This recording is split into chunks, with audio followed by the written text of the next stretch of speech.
é importante trazer alguns conceitos e dados da literatura antes da gente iniciar o artigo propriamente dito, até para a gente entender melhor os resultados. Então, são dados dos anais de oncologia da ESMO. Só lembrando que o linfoma difuso de grandes células B é o tipo mais comum de linfoma não Hodgkin, ele representa até 30% a 40% dos casos, mas é um grupo bem heterogêneo de doenças com biologias, apresentações clínicas diferentes e, às vezes, respostas diferentes ao tratamento. O tratamento de base ele continua sendo o R-CHOP, que consegue atingir um bom controle, até 90%, né, nos pacientes com estágio limitado, e bons resultados também nos estágios avançados. E cada vez mais nas últimas décadas, a compreensão da paisagem genética, das características moleculares do linfoma difuso de grandes células B vem identificando subgrupos de alto risco que têm resultados ruins com a quimioimunoterapia padrão. Dois desses subgrupos já bem descritos, né, são o subtipo ABC, que é na classificação quanto à origem da célula pós-centro germinativo, eles têm pior evolução. E eles têm alta expressão, né, da via do NF-kappa-beta e expressão de IRF4 e BCL2. E outro subtipo importante nessa classificação de alto risco são os com rearranjo do NIC, que representam até 10% a 15% dos casos. Metade deles também tem rearranjo do proto-oncogene BCL2 e ou do BCL6 e geram aquela classificação de double hit ou triple hit, que na nova classificação da AMS foram categorizadas até de uma forma separada, né? Como linfoma B de alto grau. O linfoma primário da mama, ele é uma forma rara de linfoma não Hodgkin, que também tem algumas características distintas. Ele representa cerca de 0,5% dos tumores malignos da mama, 1% de todos os linfomas não Hodgkin, 2% dos linfomas extranodais. E o subtipo histopatológico mais comum é o linfoma difuso, de grandes células B, apesar de poder ter outros subtipos também que são frequentes, né, o zona marginal, o folicular e até mesmo o Burkitt. É difícil classificar, né, quando o linfoma ele é primário da mama e quando ele é secundário. Eu digo que ele é primário quando a mama é o principal, ou na maioria das vezes, o único sítio envolvido, né, do linfoma. E que ele é secundário quando a mama está envolvida, mas eu tenho outros locais presentes. Seria mais um linfoma disseminado que acomete a mama. Isso nem é tão simples assim, às vezes, na prática. Então, tem algumas classificações que tentam nos ajudar, né, quanto a essa definição. Esses linfomas, eles são originários do tecido linfóide, em geral, periductal ou perilobular da mama, e eventualmente também podem estar relacionados com o tecido linfóide associado às mucosas ou linfonodos intramamários. Radiologicamente e clinicamente, eles são indistinguíveis no início dos outros tumores da mama. Podem começar como nódulos únicos, solitários, podem ter alterações de pele, como aquele edema, casca de laranja, alteração de mamilo, retração. Então, clinicamente, radiologicamente, no início, eles não são distinguíveis do carcinoma mamário, por exemplo. Então, os critérios diagnósticos de Weismann e Liao, de 1972, eles ainda são amplamente utilizados nesse subtipo de linfoma para tentar definir o que é primário da mama e o não mamário. Então, eles precisam de 4 características. A primeira é que o tecido mamário e o linfonodo devem estar próximos anatomicamente, que esse paciente não deve ter diagnóstico prévio de linfoma extramamário. Ele não deve ter evidência de doença disseminada, além de linfadenopatia axilar ipsilateral. E que a qualidade da amostra que foi para histopatológico seja adequada. Então, tem que cumprir todos esses.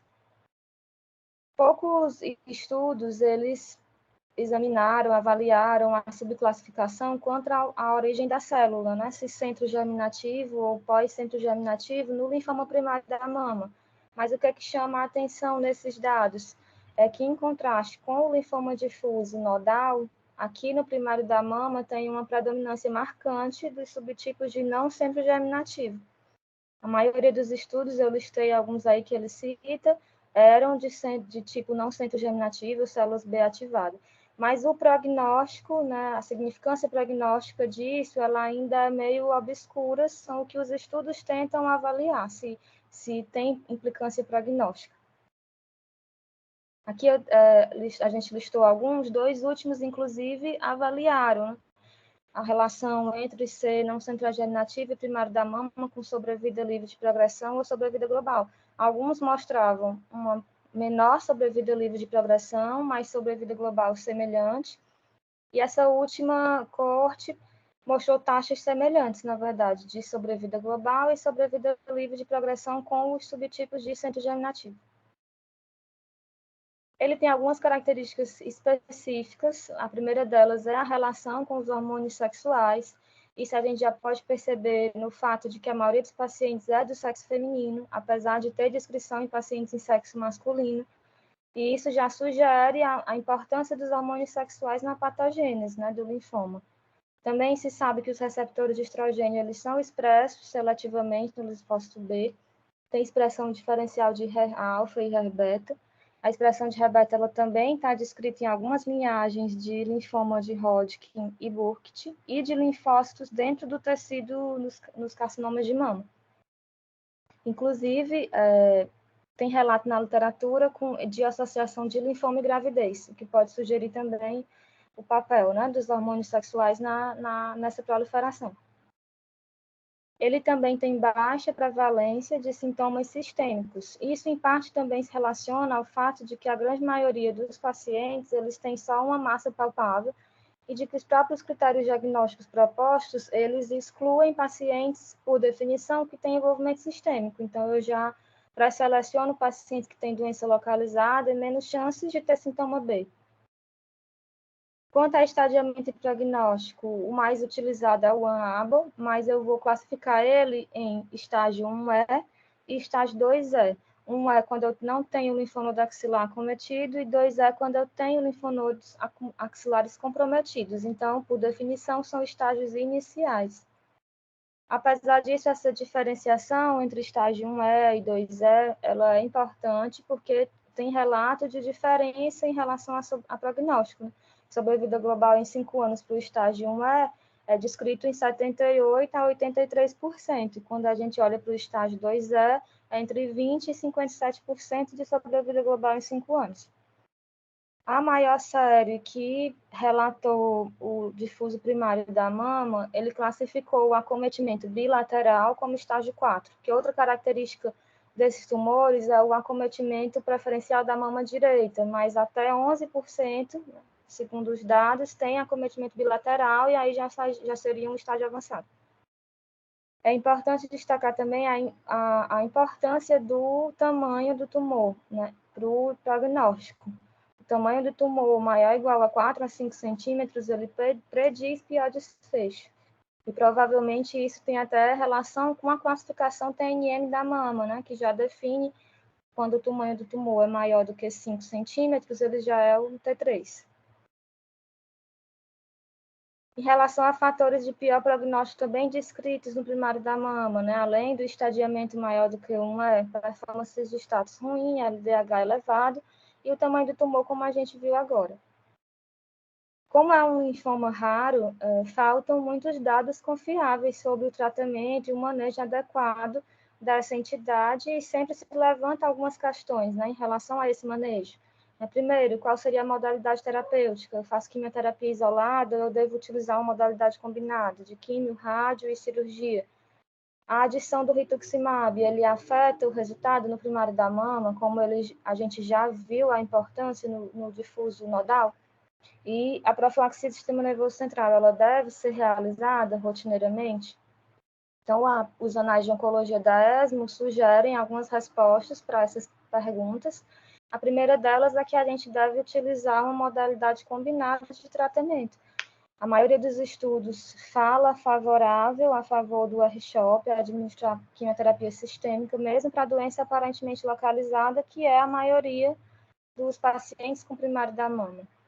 O único ensaio randomizado que avaliou a radioterapia nesse subgrupo de linfomas, em 2005, ele foi até interrompido precocemente, porque quando eles avaliaram resposta completa e taxa de recidiva, os pacientes que fizeram a modalidade combinada de quimioterapia e rádio, eles tiveram maior resposta completa e tiveram menor taxa de recidiva.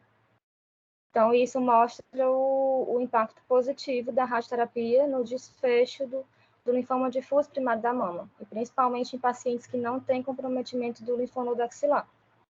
Quanto à cirurgia, que é uma das grandes perguntas, até porque em algumas revisões anteriores se indicava cirurgia radical, e como nos carcinomas mamários a cirurgia é uma grande etapa do tratamento, a pergunta era se ela também deveria ser utilizada no linfoma primário da mama. Mas o que as revisões mais recentes mostram é que ela deve ser usada só para diagnóstico e ser minimamente invasiva, não tem vantagem em cirurgias extensas e só aumenta a morbidade. E que, também pensando nesse ponto de vista cirúrgico, o esvaziamento axilar ele não tem papel no difuso primário da mama. Se a cirurgia ela acabar sendo realizada, até porque no início o diagnóstico diferencial, né, na apresentação, um carcinoma mamário ele pode ser difícil, mas mesmo que ela tenha sido realizada, a terapia sistêmica tem que ser feita depois. Quanto à adição do rituximab, a gente já tem estudos, né, no caso do rituximab, em difuso de grandes células B, que o uso dele diminui taxa de recidiva do sistema nervoso central, particularmente em pacientes que têm doença em estágio inicial, que é a maioria dos casos pacientes com primário de mama. Então, isso meio que tenta se estender para esse subtipo também, mas o único relato que mostrou um possível efeito benéfico do rituximab no primário da mama foi uma comparação retrospectiva de 20 pacientes que foram tratados com CHOP com ou sem rituximab. E aí eles mostraram uma sobrevida em 5 anos significativamente melhor para os pacientes que fizeram R-CHOP. Claro, esses dados eles também se limitam porque são poucos estudos, com poucos casos. E quanto à profilaxia do sistema nervoso central, não existe ainda uma resposta amplamente aceita, mas o que a gente tem que levar em consideração? Que dos estudos importantes que, sobre o primário da mama relataram altas taxas de recidiva em sistema nervoso central. Esses dois principais estudos chegaram a taxas de 11% a 13%. Outros, né, algumas outras séries também mostraram uma taxa menor, de 4 a 5%, mas vale destacar que é importante, né, esse acometimento, essa recidiva em sistema nervoso central. Mas, como a gente não tem dados robustos, né, o que a ESMO indica é que na ausência de fatores de risco, se não tem IPI alto, não tem LDH elevado, não tem performance status ruim, esses pacientes não precisariam receber rotineiramente profilaxia do sistema nervoso central. Então, as recomendações deles, né, é uma cirurgia minimamente invasiva, só para diagnóstico, estadiar esse paciente conforme o estadiamento de linfoma não Hodgkin, mas usar os critérios definitórios, né, de Wiseman e Lial também. Depois do diagnóstico, fazer quimioterapia à base de antraciclina e rituximab, e que a radioterapia é importante como um adjuvante na consolidação. Só para a gente ter essa noção, esse fluxograma aqui é o do final desse artigo. E quando eu tenho a patologia, né, diagnóstico de primário da mama, eu vou estadiar esse paciente com TC, PET, medula, eu vou estratificar ele quanto ao risco, em baixo ou alto risco, quanto ao tamanho do tumor.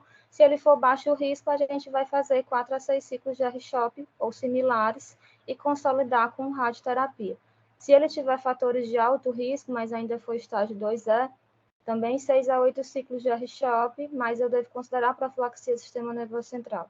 E aqui é só para lembrar que estadiamento 3 ou 4, no caso 4, quando eu tenho as duas mamas envolvidas, eu tenho que pensar em linfomas secundários e não primários da mama.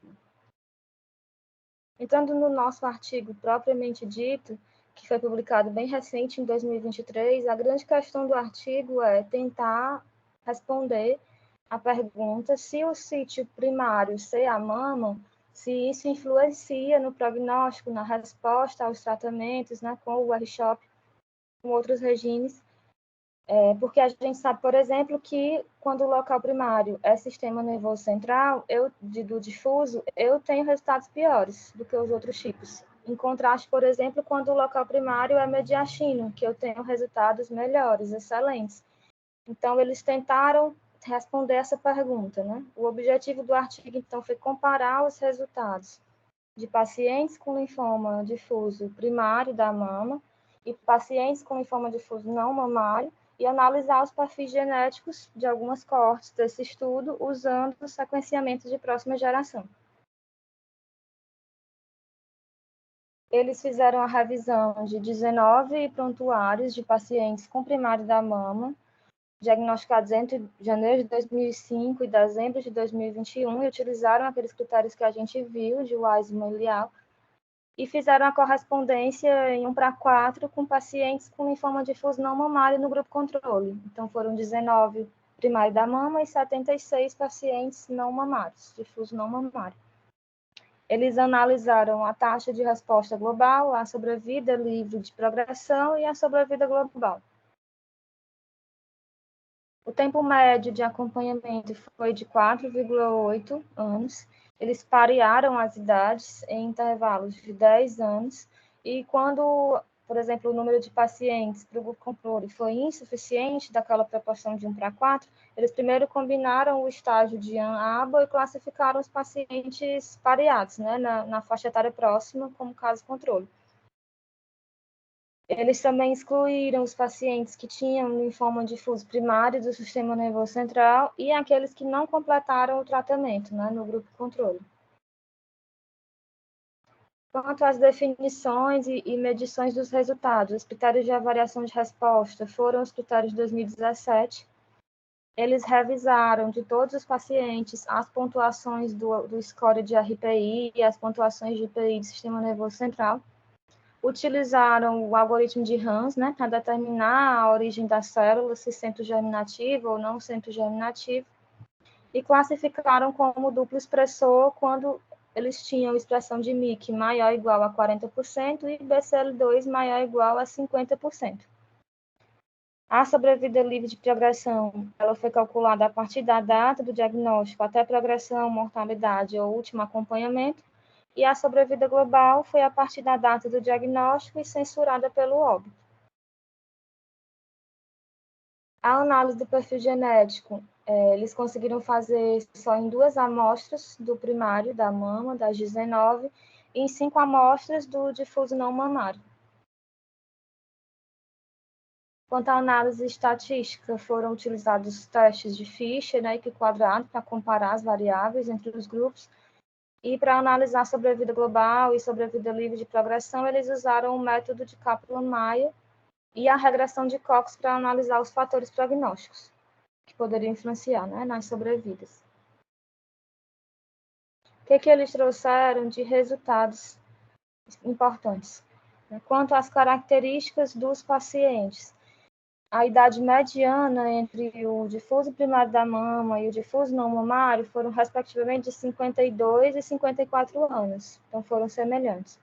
E os pacientes nos 2 grupos, eles tiveram uma distribuição comparável nos estágios, né, inicial ou avançado.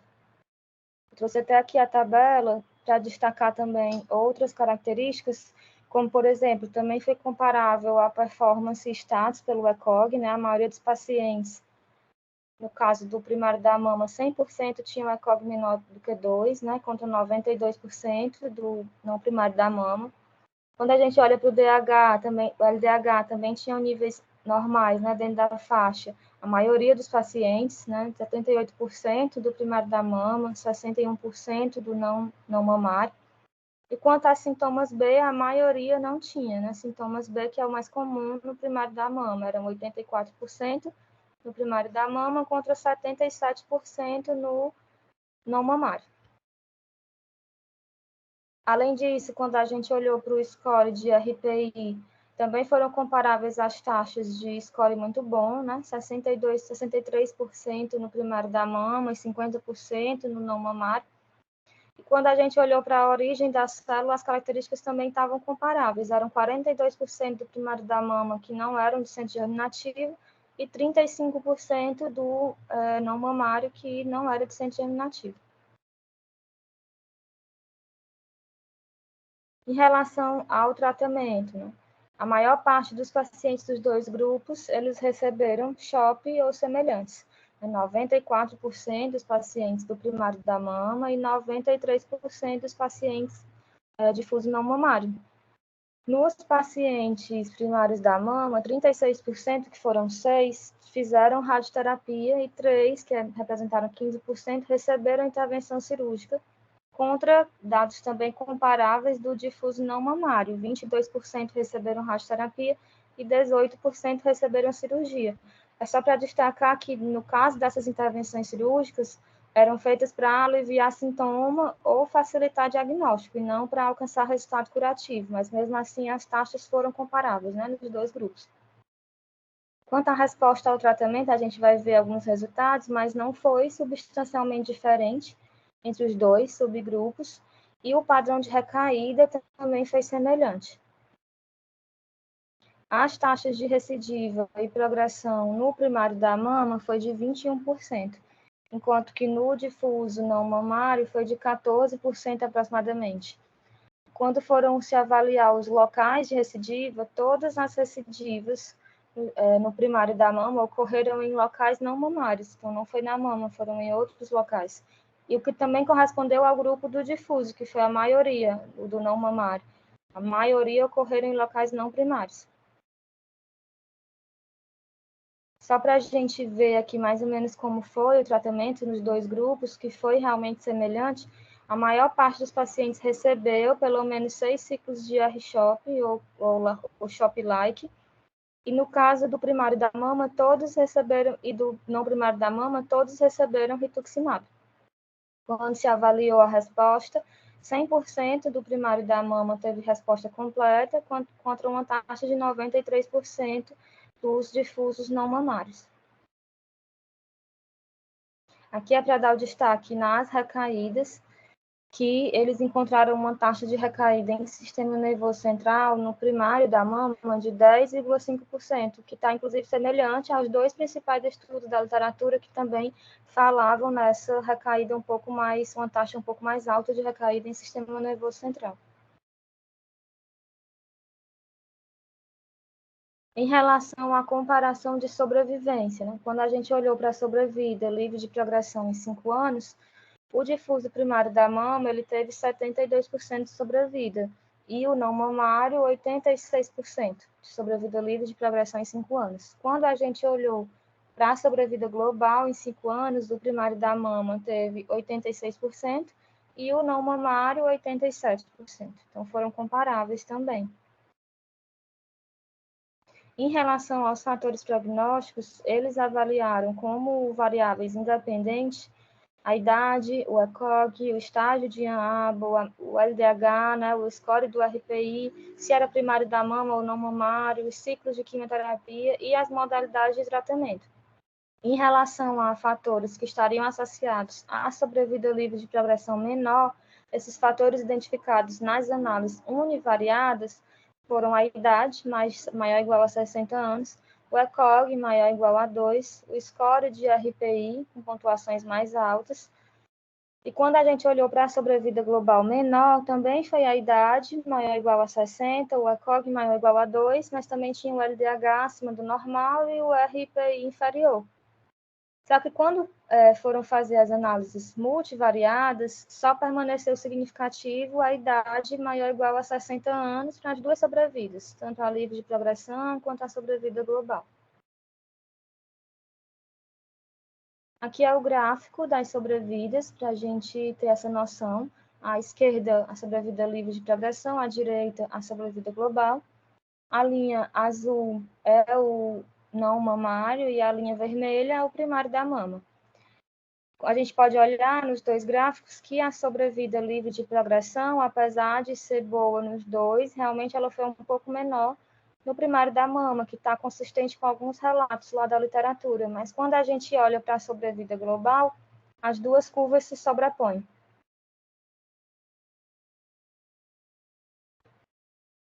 Em relação à análise genética por NGS, apesar de poucas amostras, né, eles conseguiram identificar, nos dois casos de primário da mama, o subtipo de não sendo germinativo, células B ativada, e em 3 dos 5 casos de difuso não mamário também eram do subtipo ABC. As mutações mais comuns nos dois grupos foram mutações em BCR, SHOC2, NF1, KMT2C, foram comuns. Mas também teve uma amostra primária da mama e 2 amostras do difuso não mamário que tiveram mutações CD de 79B e MYD88, que também estão relatadas na literatura. Aqui é a tabelinha que a gente consegue ver esses dados que eu relatei, né, que existiu mesmo essa maior parte das amostras, no caso do da mama, todas as amostras com o subtipo não sendo germinativo e as principais mutações encontradas. BCR, CHEK2, NF1, KMT2C. Mas ele também descreve as outras. Né? O que a gente pode discutir sobre esses resultados? Né? Que o que o estudo conseguiu mostrar para a gente foi que o linfoma difuso primário da mama, ele, em relação aos pacientes com linfoma difuso não mamário, não tem diferença importante de sobrevida livre de progressão e sobrevida global. Elas são comparáveis, respondendo àquela pergunta se o sítio primário da mama influenciaria, né? Então, na verdade, esse estudo ele mostrou que não ser primário da mama, ter sítio primário na mama, não foi um fator independente para uma sobrevida livre de progressão ou sobrevida global inferior, que está consistente com as outras revisões de literatura, né, inclusive mais antigas. E os perfis genéticos dos dois grupos foram semelhantes, mas vale a pena destacar algumas limitações desse estudo. Né? Uma delas aqui foi um desenho retrospectivo, né, com uma pequena coorte de pares combinados. A maioria das amostras não tinham dados sobre MYC, BCL2 e BCL6, então eles não conseguiam classificar em double hit, por exemplo. Não haviam registros sobre o status de doença volumosa ou comorbidades, para saber sobre interferência em prognóstico, e os estudos do NGS só foi conseguido realizar em poucas amostras, né, porque eles tiveram dificuldade em obter as espécimes. Então, na verdade, foram pouco conclusivos esses perfis genéticos. Era isso. Eu abro agora o momento para as discussões. Obrigado, Thaís, pela excelente apresentação. Eu acho que, como introdução e do que você colocou em comentário, primeiro a raridade, né, da apresentação do linfoma primário da mama, a gente sempre compreende isso muitas vezes como ninguém está, quando vai avaliar um mastologista, um paciente com lesão na mama, ele pensa primeiro em linfoma, quer dizer, isso é sempre um achado, né? E isso de alguma forma pode, talvez, dificultar às vezes o diagnóstico e, de certa forma, a gente depende aí muito da expertise do patologista e da imunistoquímica nesse aspecto. Uma coisa muito interessante é que, assim, em termos de tratamento, pelo que você mostrou, se você diagnostica de maneira adequada, digamos assim, de certa forma precoce, você pode ter resultados semelhantes, né, ao tratamento dos outros linfomas difusos de grandes células. E eu tive uma experiência com uma paciente, na verdade, octogenária, e que tinha um primário da mama, em uma única mama, mas que em função da condição clínica, ela tinha cardiopatia, já era revascularizada, eu não consegui fazer quimioterapia, eu só fiz imunoterapia na ocasião. E até programei fazer rádio, mas não consegui fazer muitas sessões. Essa senhora, ela evoluiu com infiltração do sistema nervoso central. Tá? Então, ela teve uma resposta inicial, depois teve uma infiltração do sistema nervoso central, que é um outro aspecto que eu acho que aí, de certa forma, diferencia quando a gente compara com os outros linfomas difusos. E talvez uma pergunta, Thaís, quando você tem os estágios 3, né, 3 ou 4, que comprometem as duas mamas, ficou claro para mim que aí sugere-se a profilaxia do sistema nervoso central, é isso? Exatamente, ele fala que nos estágios avançados, ou mesmo outros fatores de risco. Tem um artigo que ele citava até, por exemplo, se HIV positivo, se você encontrar outros fatores de alto risco, aí ele indicaria a profilaxia. Certo, perfeito, porque eu acho que é uma informação importante e que muitas vezes a gente não está atento a isso. Eu gostaria de pedir a Mariana Saraiva que fizesse um comentário, perguntas sobre a aula da Thaís, por favor. Bom dia. Primeiramente, gostaria de parabenizar, né, a Thaís, aula excelente sobre o tema. Eu particularmente só vi um caso, certo? Então achei super interessante a revisão de literatura, os detalhes do estadiamento, né? Que nós temos 1E, 2E, que incluiriam os linfonodos, né? A comparação de resposta entre os dois grupos. E super interessante o comentário do Dr. Fernando sobre o papel do patologista, porque realmente, na maioria das vezes, tende a vir como achado, né? Realmente, acho que nenhum mastologista biopsia esperando, né, que vê o linfoma. E é interessante também mostrar os dados sobre filtração do sistema nervoso central, que seria um tema à parte aí, né? E quando a gente deveria fazer. E é basicamente isso. Achei interessante os dados sobre o rituximab também, né? Nos pacientes que fizeram e os que não fizeram. E as taxas de resposta e sobrevida global no total. Obrigado, Mariana. Thaís, uma pergunta que me ocorreu agora. Em termos de estadiamento, você chegou a ler alguma coisa sobre o percentual de infiltração da medula óssea? Tem algum comentário? Não, professor, da medula, realmente nos artigos que eu li não falavam sobre infiltração de medula. Não, os que ele citava com mais evidência era essa taxa maior de recidiva em sistema nervoso central, mas realmente a taxa da medula eu não encontrei. Não li nenhum artigo que falasse. Certo. Um dos relatos que você colocou, ele cita até a possibilidade de alguma coisa relacionada a linfoma de Burkitt, né? Você pode comentar sobre isso? Ele citava mesmo num dos relatos o linfoma de Burkitt, mas assim como pouquíssimos casos. Na verdade, já são poucos casos mesmo do B, né, que é a maioria. O que me chamou a atenção, que de Burkitt realmente eu não vi muitos relatos, apesar dele citar a possibilidade, foi da associação com o implante mamário, mas aí no implante mamário já é mais o anaplásico de grandes células, CD30 positivo e ALK negativo. Burkitt mesmo, eu não vi nem o relato, era uma revisão que ele citava essa possibilidade, mas depois do difuso, os mais comuns eram zona marginal e folicular. Esse tópico do implante mamário é uma questão muito atual e muito importante, né? Porque cada vez mais isso é feito até por procedimento, como cirurgia reparadora após mastectomia radical ou mesmo como cirurgia estética, né? Então, é algo que a gente precisa estar atento e, como você bem colocou, é quase um capítulo à parte, né, do que a gente está discutindo hoje. Né? É preciso ser feita uma análise em separado, digamos assim, apesar de estar relacionado com a nossa discussão de hoje. A Lara Arari pediu para falar, nossa residente aí do 2º ano. Lara, por favor. Bom dia, pessoal. Taizinha, parabéns Dia. pela aula, foi excelente.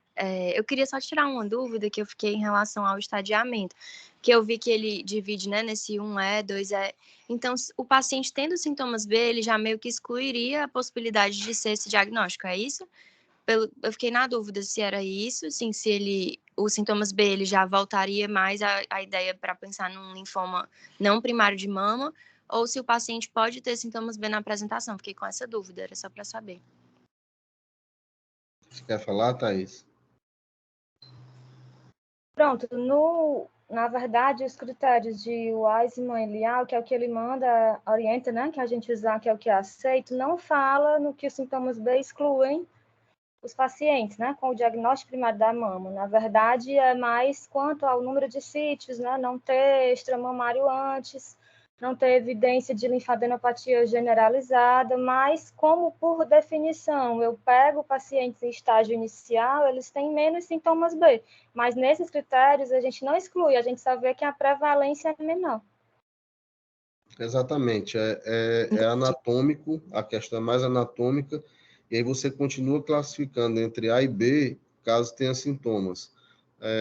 A impressão que a gente tem é que uma minoria tem sintomas, essa é a minha impressão, do pouco que eu já li e já vi sobre isso. Tá? Então, acho que é mais ou menos essa a interpretação. Eu gostaria, então, que o Guilherme, residente, fizesse um comentário ou perguntas sobre a apresentação. Bom dia, doutor.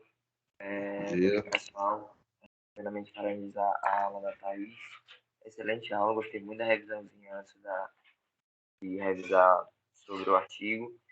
Queria deixar um comentário, assim, é uma doença, né, que faz parte do espectro aí dos difusos de grandes células B, mas eu tenho a sensação que lá no final ele coloca, né, que a sobrevida e a sobrevida global e a sobrevida livre de doença são semelhantes.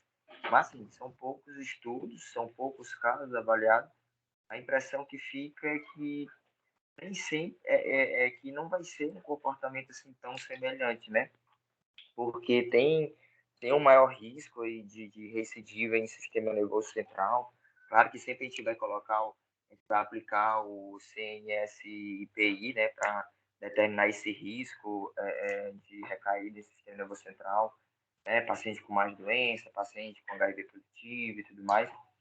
Mas a impressão que me deixa é que, assim, não vai, eu tô achando, né, que não vai ter um comportamento assim semelhante e inclusive fiquei uma dúvida, tanto é quando o senhor falou aí em questão de infiltração de medula, porque tem um slide que a Thaís colocou dos critérios lá diagnóstico que lá ele colocou que não ter doença disseminada, né?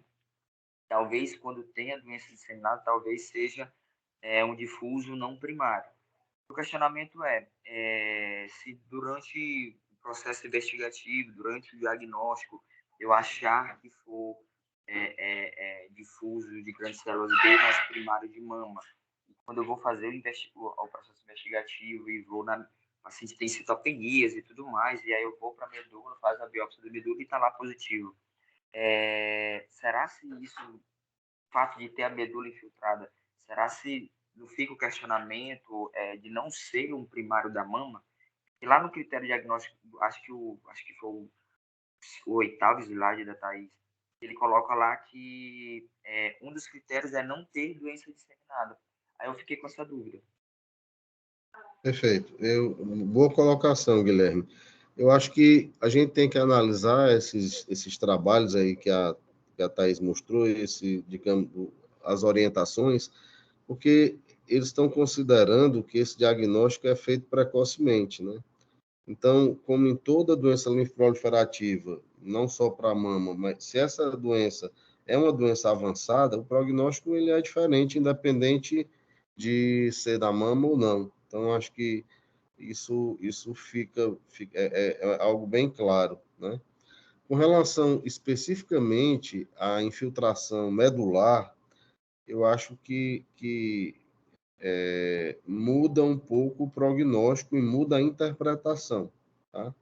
Então, na hora que você tiver um indivíduo com a lesão mamária e tiver também infiltração da medula, eu acho que você tem que se questionar se de fato isso é um linfoma primário da mama ou não. Eu acho que fica esse alerta. Infelizmente, a parte molecular, né, do NGS, que foi sequenciado aí, não ajudou muito porque o número de casos é muito pequeno, né? Então, não trouxe aí uma distinção maior, né? Mas eu sempre raciocino que, dentro do cenário ideal de um diagnóstico precoce, uma doença, uma massa pequena, né? Então, certamente ele está comparando isso, né? Não um doente com uma doença avançada. Isso eu me fiz entender, Guilherme. Entendi. Ok. Então, gostaria de pedir, então, que o Paulo Henrique fizesse um comentário, uma pergunta sobre a apresentação da Thaís. Parabenizar a Thaís, primeiramente, foi uma aula muito boa. Realmente é um assunto bem interessante, pela raridade, né? Eu, particularmente, ainda não tinha lido nada sobre, a gente leu um pouquinho do Anaplasia associada a implante mamário, né? Mas de linfoma B aí primário da mama realmente foi algo que me acrescentou bastante.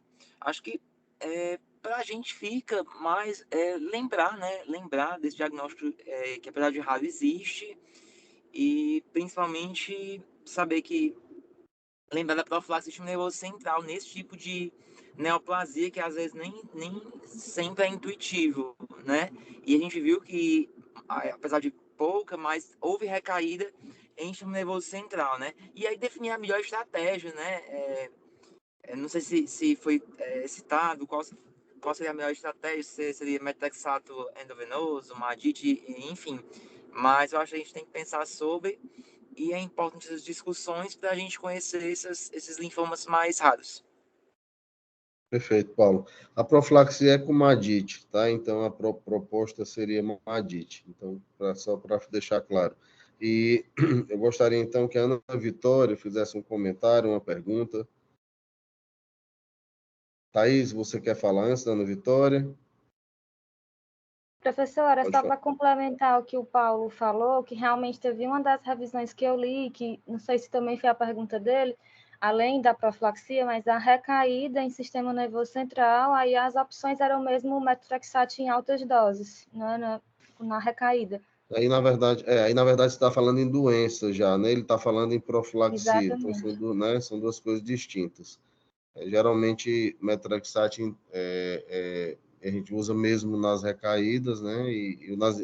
Ou nos casos de infiltração, dentro daqueles protocolos que a gente tem feito, metrexate em altas doses associados a ARAC, né? Então, que é o que mais ou menos a gente tem feito no nosso serviço. Tá? Então, obrigado, Thaís. Passaria a palavra para a Ana Vitória. Oi, doutor, bom dia. Taizinha, parabéns pela aula, foi ótimo. Eu realmente não tinha lido ainda sobre isso e nunca vi nenhum paciente. Realmente é uma doença bem rara. Como o PH falou, a gente precisa saber que existe, né, para poder diagnosticar. Eu confesso que eu não tenho mais muito a acrescentar, é basicamente o que os meninos já falaram. Importante que a gente sempre lembre, né, da profilaxia do sistema nervoso central, assim como nos pacientes que a gente pega com difuso, tem o CNS-PI. Nesse caso, eu acho que seria mais de forma intuitiva, né, de acordo com os critérios de alto risco. E eu acho que é isso mesmo, assim, a importância de você ter uma boa relação com o patologista e um patologista que você confie, porque não é um diagnóstico, não é a primeira coisa que você pensa, então acho que é isso. Perfeito. A gente está caminhando para o final, e aí eu gostaria de pedir que a Thaís fizesse um breve resumo e finalizasse, Thaís, por favor. Como Pronto, você conduz um doente que você recebe um linfoma primário de mama? Pronto, eu acho que a primeira coisa é destacar, como a gente viu aí nas revisões, que a cirurgia não tem um papel, uma cirurgia grande, né? Mastectomia não tem um papel importante, né? Então ela deve ser feita só para diagnóstico, até controle de sintomas, se for o caso, mas que a quimioterapia, a quimioimunoterapia sempre deve ser feita. Eu devo, mesmo que eu tenha feito a cirurgia inicialmente, como ele mostrou. Eu devo Essa questão, estadiar. eu vou lhe interromper só para reforçar isso. Essa questão é interessante, porque eu já tive abordagem de mastologista que, quando teve o diagnóstico de linfoma, me perguntou se deveria fazer a mastectomia e o esvaziamento axilar. Óbvio que eu disse que não, mas é importante que você está chamando a atenção. Pode concluir, Thaís, por favor, desculpa. Exatamente, é uma das coisas que ele chama muita atenção, porque algumas revisões mais antigas ainda davam papel para mastectomia, mas atualmente, né, nos últimos anos, a gente vem percebendo que não. Mas lembrar que, além da quimioimunoterapia, a radioterapia tem papel importante, né, de consolidação. E aí eu acho que na abordagem inicial fica realmente a lembrança, a importância da gente estadiar e classificar, estratificar muito bem esse paciente, porque se ele tiver critérios de alto risco, eu devo pensar na profilaxia do sistema nervoso central, já que a maior parte das recaídas, como ele mostrou no estudo, são fora da mama e tem uma porcentagem importante de 10% na maioria dos estudos em sistema nervoso central. Então, eu acho que de mensagens mais importantes seriam essas. Perfeito, Thaís. Muito obrigado, parabéns pela apresentação. Queria agradecer a todos vocês e agradecer a alguns colegas da América Latina que estão prestigiando as nossas sessões. É uma honra ter vocês aqui. Muito obrigado, um bom dia e um bom resto de semana. Obrigado, parabéns, Thaís. Tchau, professor. Tchau, tchau.